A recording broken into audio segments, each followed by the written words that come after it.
ராமாய ராமபத்ராய ராமச்சந்திராய வேதசே ரகுநாதாய நாதாய சீதாயா பதயே நமஹா. சீதாபதியான ராமனை பல கோயில்களிலையும் தரிசித்து வருகிறோம். தற்போது நாம் சுமைதாங்கி ராமர் சன்னிதானத்தில் உள்ளோம். சென்னையில் தங்கசாலை தெருவும் அம்மன் கோயில் தெருவும் கூடும் இடத்தில் உள்ளது சுமைதாங்கி ராமர் சன்னதி. ராமன் தன் திருவடி பட்டவுடன் கல்லாகி கிடந்த அகல்யை அவளுக்கு சாப விமோசனம் ஏற்படுத்தினார் என்று கேள்விப்படுகிறோம். தன் திருவடிப்பட்ட கல்லையும் பெண்ணாக்கின பெருமை ராமபிரானுக்கு உள்ளது. ஆனால் ஒரு சுமைதாங்கி கல்லையே ஆதாரமாக கொண்டு இத்திருக்கோயிலில் பல்லாண்டுகளாக ராமன் காட்சி கொடுக்கிறார். நம் அனைவரையும் தாங்குகிறார். 1000 திருநாமங்களுக்கு சமம் நாராயண நாமம். ஆனால் வியாசர் கூறும்போதோ பரமசிவனார் உரைத்த போதோ 1000 திருநாமங்களுக்கு ராமநாமம் சமம் என்று கூறுகிறார். சஹஸ்ரநாம தத்துல்யம்னு கேள்விப்படுகிறோம். அப்ப 1000 நாமங்களுக்கு நாராயண நாமம் சமமா, 1000 திருநாமங்களுக்கு ராமநாமம் சமமா? ஒரு அழகான ஒற்றுமை. நாராயணன் என்றால் நாரங்களுக்கு அயனம், நாராயணம் அயனம் யஹ சஹா நாராயணா. நாரங்களுக்கு அயனம், அயனம்னா இருப்பிடம், ஆதாரம், ஆசிரியம் என்று பொருள். நாரங்கள் நாம் அனைவரும், அது பொருள்களாக இருக்கட்டும், மனிதர்களாக இருக்கட்டும், விலங்குகளாக இருக்கட்டும், ஆத்மாக்களும் சரி, உணர்வற்ற அறிவற்றவைகளான அச்சேதனங்கள் ஜடப்பொருள்களும் சரி, ஆத்மாக்களோ ஜடப்பொருள்களோ, சித்தோ அச்சித்தோ, அனைவரும் நாரம் என்று சொல்லப்படுகிறார்கள். அழிவில்லாத நித்திய வஸ்துக்களுடைய கூட்டம். இந்த நாரங்களுக்கெல்லாம் இருப்பிடமாய் அயனமாய் யார் உள்ளாரோ அவரைத்தான் நாராயணன் கூறுகிறோம். அப்ப நாரங்கள் அனைத்தையும் தான் தானே தாங்குகிறார். சுமை தாங்கி அவரா, சுமை தாங்கி கல்லா? நாரங்களை தாங்குகிறபடியால், ஆதாரமாக இருக்கிறபடியால் அவர்தான் சுமை தாங்கி. அப்ப நாராயண நாமத்துக்கு பொருள் சுமை தாங்கி என்று. ஆனா நாம சுமை தாங்கி நாராயணனை எங்க பார்த்திருக்கோம்? இப்ப நாம பார்த்துட்டு இருக்கிற ராமனைத்தானே சுமை தாங்கி ராமனாக சேவிக்கிறோம். ஆகவே இந்த ராமனையே நாராயணனுக்கு சமம் என்று கொள்ள வேண்டும். அதனால்தான் 1000 திருநாமங்களுக்கு சமம் நாராயண நாமம். நாராயணன் என்றால் சுமை தாங்கின பொருள். இங்கே ராமனே சுமை தாங்கி ராமனாக உள்ளார். ஆகவே 1000 நாமங்களுக்கு சமம் ஸ்ரீராமநாமம் என்று சொல்லாமல் இங்கே பெருமான் நமக்கு புரிய வைத்துக் கொண்டிருக்கிறார். என்று சன்னிதானத்துக்குள் நுழைந்து சேவிக்க தொடங்குகிறோம். இது முன்னால் ஒரு பஜனை மட்டமாக இருந்திருக்கிறது. இங்கே ஒரு மகான் வாழ்ந்து வந்தார், அல்லூரி வெங்கடாத்ரி சுவாமிகள். இது ஒரு சித்தர் ரூபத்தில் அவரை தரிசித்துக் கொள்ளுகிறோம். இங்கு தங்கி இருந்தார். இவர் செய்த சிறந்த தொண்டு இன்னும் அதை பெருமான்கள் ஞாபகம் வைத்துக் கொள்ளுகிறார்கள். அது திருப்பதி திருமலையிலாக இருக்கட்டும், காஞ்சிபுரம் வரதராஜ பெருமான் கோயிலாக இருக்கட்டும், ஸ்ரீரங்கம் ரங்கநாத சுவாமியின் இடத்திலாக இருக்கட்டும், இவர்கள் மட்டுமல்ல, இன்னும் பல பேருக்கும் இந்த சுவாமி நிறைய ஆபரணங்கள், திருவாபரணங்களை சமர்ப்பித்துள்ளார். வெங்கடாத்ரி கொண்டை கிரீடம் என்னே பிரசித்தி பெற்றது உண்டு. அதை இன்றும் அவர் ஒன்றும் பெரும் பணக்காரர் அல்ல. பெருமானை பற்றி பாடி பாடி தொண்டர்களெல்லாம் என்ன கொடுப்பார்களோ அதை சிறுக சிறுக சேமித்து ரொம்ப ஆச்சரியமான ஆபரணங்கள், பழைய காலத்து ஆபரணம், பார்த்தாலே வேலைப்பாடு கண்ணை பறிக்கும். இன்னைக்கும் அவருடைய ஞாபகார்த்தமாக இந்த எம்பெருமான்கள் எல்லாம் ஆண்டுக்கு ஒரு நாள் இந்த ஆபரணங்களை சாத்தி கொள்ளுகிறார்கள். மாசி மாசத்து கிருஷ்ணபக்ஷத்து சப்தமி அன்றைய தினம் இவருடைய நாள். அந்த நாளில் தான் இன்னைக்கும் பெருமாள் என் ஸ்ரீரங்கத்திலே சேவிக்கிறதுக்கு வந்திருந்தால் இன்னைக்கு ரொம்ப அற்புதமா அந்த திருவாபரணங்களை சாத்தி கொண்டிருப்பார். கிராமம் கிராமமா பஜனை கோஷ்டியார் வருவார்கள். வந்து அந்த சுவாமியினுடைய நாமங்களை பாடி அவர் என்ன பாடியிருப்பாரோ அதையும் பாடி போவார்கள். அவர் இந்த இடத்தில் தங்கி இருந்துதான் இவ்வளவு பெரிய கைங்கரியங்களையும் செய்துள்ளார். அவர் பெயரால் தான் இது மఠமாக வழங்கி வந்தது. பிற்காலத்தில் ராமர் கோயிலாக எழுந்துருள பண்ணப்பட்டுள்ளது. இதோ சன்னிதானத்துக்குள் போகிறோம். முதலில் மற்ற எம்பெருமான்களை சேவித்துக் கொள்வோம். லக்ஷ்மி நிருசிம்மர் எங்கும் நாம் மூலவரை சேவிக்க இயலவில்லை, உற்சவரைத்தான் சேவித்தோம். லக்ஷ்மி நரசிம்ம பெருமான் தன் திருமடியில் லக்ஷ்மி தேவியோடு உள்ளார். அடுத்து லக்ஷ்மி ஹயக்ரீவ பெருமான் வேதங்களையே உபதேசித்தவர், வேதங்களை மீட்டு கொடுத்தவர், குதிரை முகத்தான் பரிமுகத்தான், அவரையும் தரிசித்துக் கொண்டோம். அடுத்து தனி ஆஞ்சநேயர் சன்னதி, ராமனோடு கூடவும் ஆஞ்சநேயர் எழுந்தொழி உள்ளார், தனியாகவும் ஆஞ்சநேயர் எழுந்தொழி இருக்கிறார். ஆஞ்சநேயரையும் தரிசித்துக் கொண்டோம். இன்று மற்ற எம்பெருமான்களை சேவித்துக் கொண்டு விட்டோம். இனி மேற்கொண்டு ராமனை தரிசிக்கணும், ஆஞ்சநேயரை சேவிக்க வேண்டும். அது அடுத்த நாள் சந்திக்கும் போது செய்வோம். இப்போதைக்கு சுந்தர காண்டத்திலே 53வது சர்க்கத்தில் உள்ளோம். ராவணன் ஆணையிட அரக்கர்கள் எல்லாரும் கூடி ஹனுமானின் வாளுக்கு நெருப்பு வைத்தார்கள். அவரை வீதி வீதியாக அழைத்து போனார்கள். ஆங்காங்கும் சுற்றி மொத்தத்தையும் மனதில் குறித்து கொண்டார் ஆஞ்சநேயர். இந்த வீதி இப்படி அமைப்பு, அந்த வீதி அப்படி அமைப்பு, என்னென்ன பலம், எங்கெங்கே தோரணங்கள்லாம் இருக்கு, எங்க நுழைவாயில்கள் இருக்கின்றன, எத்தனை பேர் இருப்பார்கள், எல்லாத்தையும் தோராயமாக கணக்கு வைத்துக் கொண்டார். வாலில் நெருப்பு சுட வேண்டுமே, வாலில் நெருப்பு வைத்தால் கொதிக்காமல் இருக்குமா? ஏனோ சுடவில்லை, குழுகுழு என்று இருந்தது. என்ன, நெருப்பு வைத்தால் குழு கொடுக்குமா? ஏனெனில் சீதா மாதா அருள் புரிந்தாள். அதைத்தான் நேற்றைக்கு சொல்றேன்னு சொல்லியிருந்தேன். வைதேகி சோக சந்தப்தா ஹுதாசனம் உபாகமத்து மங்களாபிமுகி தஸ்ய சாததாசீன் மகாகபேஹே. செய்தி கேள்விப்பட்டால் சீதை, சீதை உன்னோட பேசிக்கொண்டிருந்த குரங்குக்கு ராவணன் வாலில் நெருப்பு வைக்க சொன்னான், வைத்து விட்டார்கள்.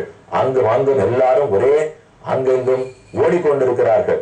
ஊரே அல்லோல அல்லோலப்படுகிறது அப்படின்னு வந்தவர் கூறினாள்.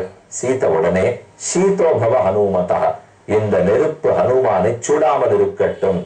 தேவி ஸ்ரீமன் நாராயணுடைய தர்மபத்னி.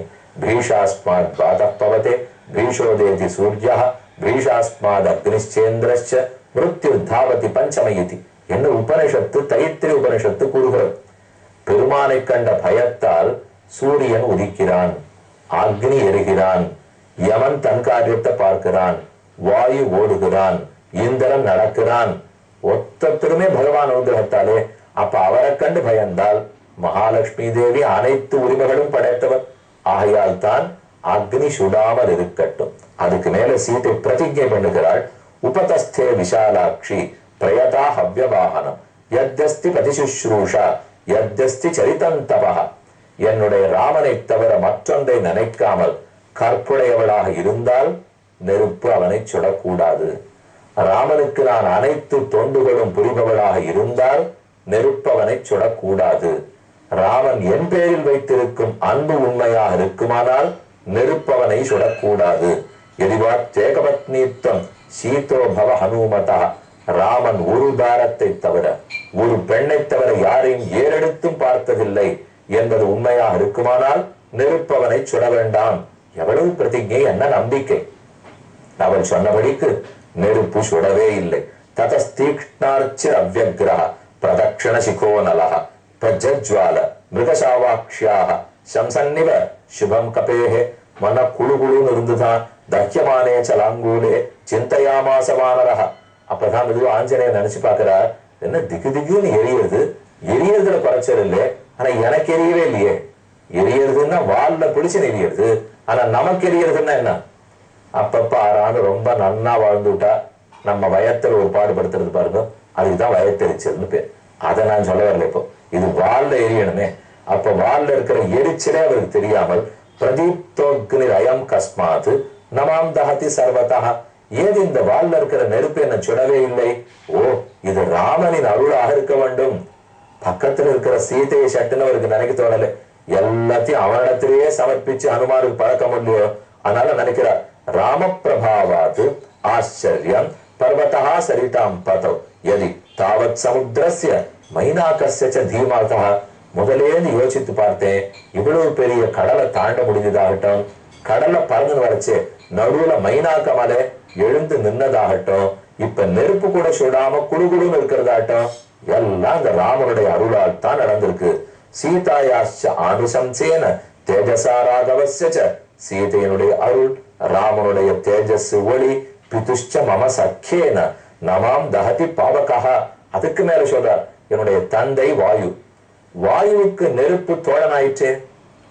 வாயுவுக்கு நெருப்புக்கு என்ன தொடர்பு பாருங்க. முதல்ல ஆகாசம் படைக்கப்பட்டது, ஆகாசத்திலிருந்து காற்று படைக்கப்பட்டது, காற்றின் மைந்தன் தான் அக்னி, காற்றிலிருந்து தான் நெருப்பு படைக்கப்படுறது. அப்ப காற்று தந்தை, அக்னி மகன், காற்று தந்தை மகன் ஹனுமான். அப்ப காற்று கடவுளுக்கு நெருப்பு ஒரு பிள்ளை, காற்று கடவுளுக்கு ஆஞ்சநேயர் ஒரு பிள்ளை, அண்ணன் தம்பி இல்லையா, விட்டு கொடுத்துருவாரா?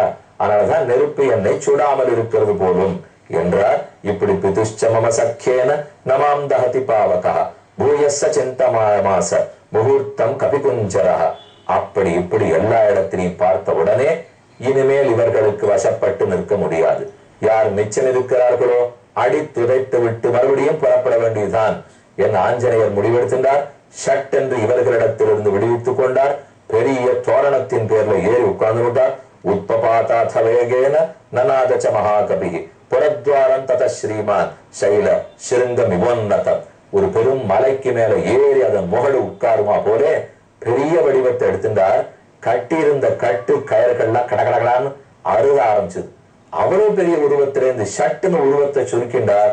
எல்லா கயிறுகளும் கட்டு அவிழ்த்தே கொடுத்து சட்டுன்னு கயத்து கட்டிலிருந்து வெளியில தாவினார்.